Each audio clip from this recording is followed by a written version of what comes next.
নাহমাদুহু ওয়া নুসাল্লি আলা রাসূলিহিল কারীম আম্মা বা'দ আউযু বিল্লাহি মিনাশ শাইতানির রাজীম বিসমিল্লাহির রহমানির রহিম।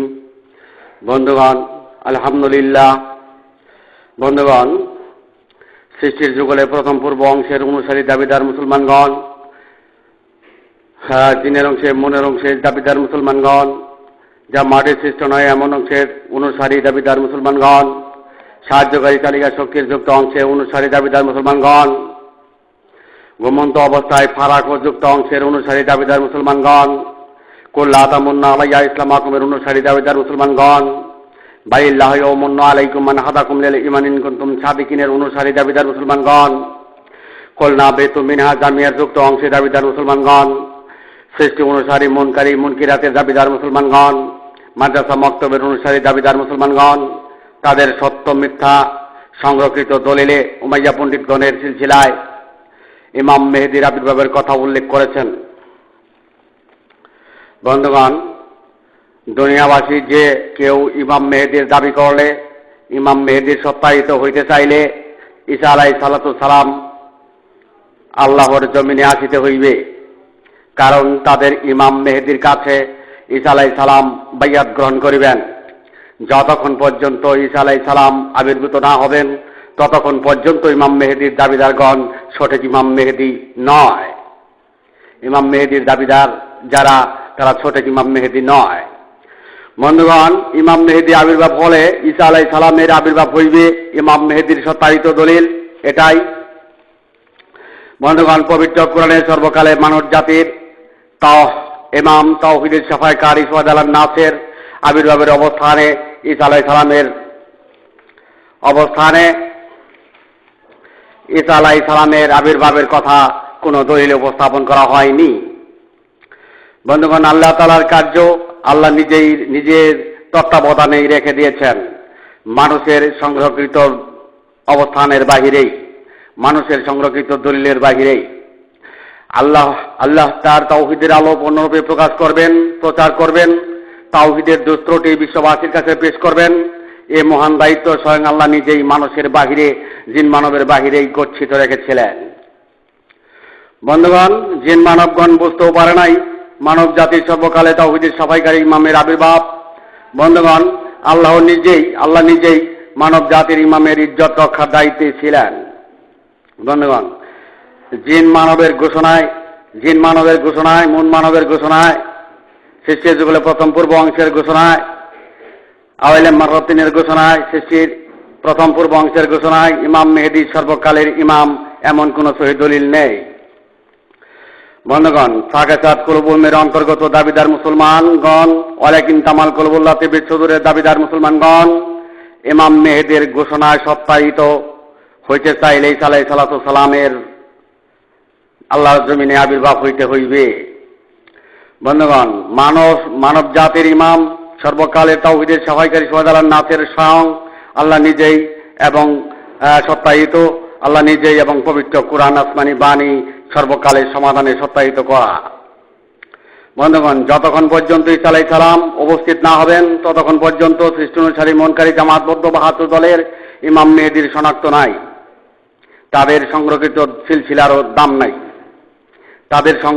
সিলসিলারও দাম নাই। বন্ধুগণ, সর্বকালে তাওহীদের সাফাইকারী সুবহানাল্লাহ নাস মানব জাতির পক্ষে সর্বকালীন ইমামের আবির্ভাব, তার সার্টিফাই সর্বকালের সমাধানে লিপিবদ্ধ করা হয়েছে। আল্লাহ নিজেই তার মর্যাদা রক্ষা করেছেন। মানব জাতি ইমামের শনাক্ত চিনক্ত আসমানি বাণী তার প্রমাণ। আল্লাহ বলেন, সুবহানাল্লাহ নাসের মোকাবেলায় পূর্ণরূপে আল্লাহ তার তাওহীদের আলো প্রকাশ করবেন। জগৎবাসী তা মেনে না নিলেও সুবহানাল্লাহ নাসের কোনো প্রকার আপত্তি নেই। বন্ধুগণ, মানুষ গঠন করার পূর্বেই আল্লাহর বৈঠকে কে কি করবেন তা নির্ধারণ করা হয়েছিল। বন্ধুগণ, তাই পূর্ণচন্দ্রের বৈঠকে, সমস্ত সৃষ্টির বৈঠকে সুবহানাল্লাহ নাস তাওহীদের সাফাইকারী নিয়োজিত হন। সেখানে কোনো সমর্থনকারী প্রয়োজন ছিল না।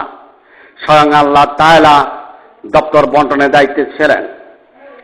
বন্ধুগণ, সুবহানাল্লাহ নাসের পবিত্র নাসের পবিত্র কোরআনের বাণীটি বহু বচন হয়েছে, তাই একজন মানুষের সাহায্যকারী জিন বর্তমান থাকার জন্যই জিন ইনসানের অংশে এর জন্যই বহু বচনের বাণী পেশ করা হয়েছে। বন্ধুগণ, বুঝতে চেষ্টা করুন। বন্ধুগণ, পূর্ণরূপে আল্লাহ তার তাওহীদের কাজ করবেন, তাই পূর্ণচন্দ্রে সোহাদারান নাসকে মনোনীত করা হয়েছে। তাই উদয় পূর্ণরূপে আল্লাহর শাসনকর্তার ওসি আসমানি প্রতীকের সার্টিফাই হয়েছে, যা পবিত্র কোরআন সর্বকালের সমাধানে পূর্ণচন্দ্রের ঘোষণা দেওয়া হয়েছে, পূর্ণরূপের ঘোষণা দেওয়া হয়েছে। বন্ধুগণ, সোহাদারান নাসের অবস্থানে ঈসা আলাইহিস সালামের আগমন জরুরি নয়। সোহাদারান নাসের অবস্থানে ঈসা আলাইহিস সালামের আগমন জরুরি নয়। বন্ধুগণ, মানবের প্রথম পূর্ব অংশ জিন ফেরেশতার জমায়েতে আল্লাহর বৈঠকে আল্লাহর প্রস্তাব প্রত্যাখ্যানকারীরা, দুনিয়ার জীবদর্শায় বক্ষে তালাবদ্ধকারীরা, গণ্ডমুখী মুখের বরে ফোৎকারে ৭২ দলে সংগ্রহকৃত দলিলে ইমাম মেহেদীর আবির্ভাবের কেউ দাবিদার হলে তখন ঈসা আলাইহিস সালামের প্রয়োজন হইবে সঠিক ইমাম মেহেদীর শনাক্তকারীর জন্য। বন্ধুগণ, বুঝতে চেষ্টা করুন। কিন্তু সোহাদারান নাস যিনি সর্বকালে মানব জাতির ইমামের চিহ্নক্ত শনাক্ত হইতে সর্বকালের সমাধান আসমানি বাণী ও আল্লাহ যথেষ্ট।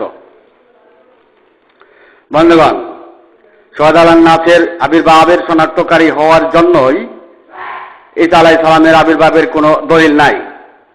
বন্ধুগণ, ঈসা আলাইহিস সালাম কিয়ামতের অগ্রদূত। ঈসা আলাইহিস সালাম কোন কিয়ামতের অগ্রদূত? ঈসা আলাইহিস সালাম কোন কিয়ামতের অগ্রদূত? রোজ কিয়ামত, কাল কিয়ামত, নাকি ঘোর কিয়ামত? এটা আল্লাহই ভালো জানেন। বন্ধুগণ, কিয়ামত কখন কোন সময় সংঘটিত হবে তা একমাত্র আল্লাহই জানেন। বন্ধুগণ, কিয়ামতের মালিক স্বয়ং আল্লাহ নিজেই। ঈসা আলাইহিস সালাম কোন কিয়ামতের অগ্রদূত তা আল্লাহই ভালো জানেন। তাই উক্ত সম্প্রচার মানুষের অন্তরালে। বন্ধুগণ, আল্লাহর জমিন, আল্লাহর আসমান, সমস্ত কর্তৃত্বের মালিক আল্লাহ নিজেই। সেক্ষেত্রে মানুষের মন্তব্য, মানুষের সমাধান, মানুষের পছন্দের কোনোই মূল্য নেই। বুঝতে চেষ্টা করুন। বন্ধুগণ, যে যতই জ্ঞানগর্বের ছক আঁকেন না কেন, আল্লাহর ছক সব ছকের ঊর্ধ্বের ছক। মানুষের কল্পনার ঊর্ধ্বেই আল্লাহর ছক। তাই কঠিন কারিগরের কঠিন কর্ম সকল কর্মের ঊর্ধ্বেই তার কর্ম, মহান আল্লাহ তাআলার কর্ম। বন্ধুগণ, উদয় পূর্ণরূপে হয়েছে আসমানি প্রতীক বহনকারী, সর্বকালে মানব জাতির পক্ষে তাওহীদের সবাইকারী সোহাদারান নাস তিনি। আল্লাহ তার তাওহীদের আলো পূর্ণরূপে প্রকাশ করবেন। পবিত্র কোরআন সূরা তাওবা বাণী নং ৩২, সূরা সফ বাণী নং ৮ তাতে প্রমাণ করে মানব জাতির পক্ষে তাওহীদের বেইয়াতের প্রবর্তন করিল। ইহা ইতিপূর্বে কোন তরিকতের বেইয়াত নয়। জিন আদা দিলে তাওহীদবাদী হেদায়েতের প্রহেজগারী শনাক্ত করিল। বন্ধুগণ, কোন মানুষের আখেরি জিন্দেগি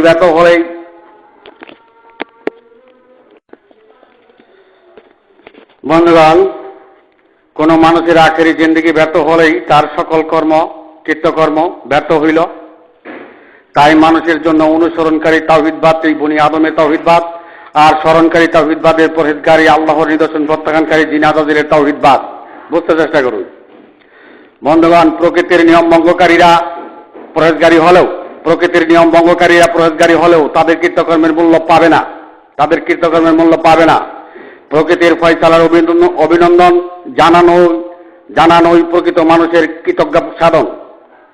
প্রকৃতির অবমাননাকারীগণই ধ্বংসের দিকে। তাই আল্লাহর ফয়সালা কৃতজ্ঞ পোষণ করাই প্রকৃত মানবের লক্ষ্য হোক। আমিন। প্রকৃতির যাত্রা কেউ ঠেকাতে পারবে না, আর কেউ দুনিয়াও থাকতে পারবে না। প্রকৃতির ফয়সালা স্বয়ং আল্লাহ নিজেই। তাই অর্জিত জ্ঞানের পাশাপাশি অর্পিত জ্ঞানের মূল্যায়ন না করিলে প্রকৃতির আধারে ক্ষতিগ্রস্তদের অন্তর্গত হইবে। তাই প্রজ্ঞায় জ্ঞানের সাগর, অর্পিত জ্ঞান পাওয়া কষ্টকর, পূর্ণতা জ্ঞানেই হয় অমর। বন্ধুগণ, প্রজ্ঞায় জ্ঞানের সাগর, অর্পিত জ্ঞান পাওয়া কষ্টকর, পূর্ণতা জ্ঞানেই হয় অমর। বন্ধুগণ,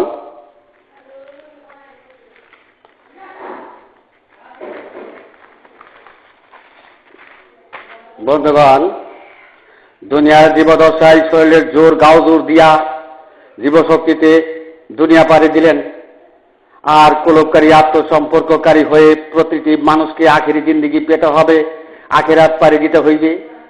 বন্ধুগণ, যে যতই গাইরুল্লাহের সোফার হন না কেন, গণ্ডমুখী মুখের বরে ফুৎকারের সোফার হন না কেন, মুনকারী মুনকিরাতের আদর্শ সোফার হন না কেন, হ্যাঁ, বাস্তবায়ন করেন না কেন, আপনার ডাকার চিৎকারের পথটি নিজায় কাতল মৌতেই চিরদিনের জন্য বন্ধ হইয়া যাইবে। কাল্লা বালগান আলা কলবিহীন মাখানো এক জীবনে পরিণত থাকলে, কাল্লা বালগান আলা কলবিহীন মাখানো এক জীবনে পরিণত থাকলে আপনার আখেরি জিন্দিগি নাই, পরম জিন্দিগি নাই, আল্লাহর কুদরতি নৈকট্যের জিন্দিগি নাই। তো আম সালা সোয়াবের বস্তা সবাই খতম। কুলুপকারী ব্যতীত মমিন হয় না, কুলুপকারী ব্যতীত মমিন হয় না, আর মমিন না হলে সোয়াবের বস্তা লেখা হয় না। যে সোয়াবের আশা করতেছেন, মাটিতে মানবের অংশ মাটি করে সব দিয়ে জান্নাতে যাবেন, তো বনি আদমের তাওহীদবাদের অনুসরণকারী না হয়ে জিন আজাদের তাওহীদবাদী স্মরণকারী সিলসিলার পথেরগাড়ি আপনার টুপিদারি জামাজুব্বা নবীর সন্ন্যত সবাই খতম হইল, কোনো কিছু মূল্য থাকলো না। আপনার আখেরি জিন্দেগি নাই, যেহেতু আপনি আল্লাহ নিদর্শন সমূহ কুদরতি বিষয়ে প্রত্যাখ্যানকারী ছিলেন, সত্যকেই প্রত্যাখ্যান করেছিলেন, আল্লাহকেই অস্বীকার করেছিলেন। আবার গণ্ডমুখে মুখের বলে ফুৎকারে আপামায়ান সিমক ইব্বান আলাওয়াজি আহাদার অংশে জিন আজাদিলে তাওহীদবাদ প্রতিষ্ঠা করেছিলেন। আপনার আখেরি জিন্দেগি নাই, আপনার পরম জিন্দেগি নাই, আপনার কুদরতি নৈকট্যের জিন্দেগি নাই। হ্যাঁ, মৃত্যুতে মানবের অংশ মাটিতে পরিণত করে আওয়াল্লাম মারত তিনি আপনার যাত্রা জিনের অংশেই আপনার কাল হাসরের মাঠে হাজিরা, জিনের অংশেই কাল হাসরের মাঠে আপনার হাজিরা। বন্ধুগণ, আমি এখানে আমার সংক্ষিপ্ত বক্তব্য শেষ করলাম। আমা আলাইহিল বালাদ ওয়া আখিরি দাওয়ানা আলহামদুলিল্লাহ।